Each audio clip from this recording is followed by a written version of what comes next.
Salam Indonesia. Anda menyaksikan berita terkini bersama saya Pradana Adiputra. Tantangan pembangunan daerah yang semakin kompleks membuat daerah wajib berinovasi guna memberikan kemudahan pelayanan bagi masyarakat. Hal ini mengharuskan pemerintah Kota Denpasar terus menggenjot upaya perluasan dan digitalisasi daerah.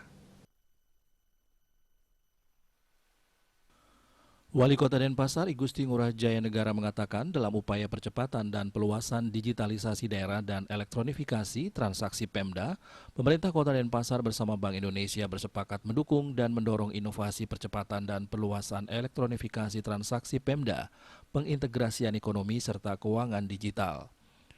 Sebagai tindak lanjut implementasi telah dibentuk TP2DD Pemerintah Kota Denpasar melalui keputusan Wali Kota Denpasar nomor 188.45/702/HK/2021. TP2DD merupakan wadah sinergi dan kolaborasi antar instansi dan stakeholder dalam rangka meningkatkan pelayanan publik, optimalisasi transaksi belanja dan pendapatan daerah, serta pembayaran di masyarakat secara non-tunai berbasis digital. Ini juga menjadi momentum untuk menggenjot perluasan dan digitalisasi daerah di Kota Denpasar. Pada tahap awal yang telah dilakukan Pemkot Denpasar untuk mendukung kegiatan digitalisasi daerah dari sektor belanja daerah adalah SP2D online. Sementara pendapatan pajak dan retribusi turut diterapkan penerapan pembayaran lewat aplikasi pajak digital Pagi Denpasar melalui kanal digital QRIS, Virtual Account VA, Payment of Sales, POS, tapping box, e-commerce, dan transfer melalui M-Banking.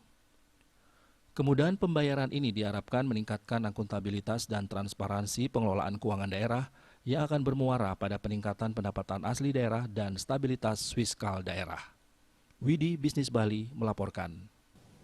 Dan untuk mencegah penyebaran COVID-19, ingat pesan Ibu selalu terapkan 3M, wajib memakai masker, wajib mencuci tangan, dan wajib menjaga jarak, serta wajib menghindari kerumunan. Dengan penerapan perilaku 3M, Indonesia segera terbebas virus corona menuju Indonesia maju. Update terus informasi Anda dengan subscribe dan like YouTube channel Bali TV @newsbalitv. Tetaplah bersama Bali TV. Salam Indonesia.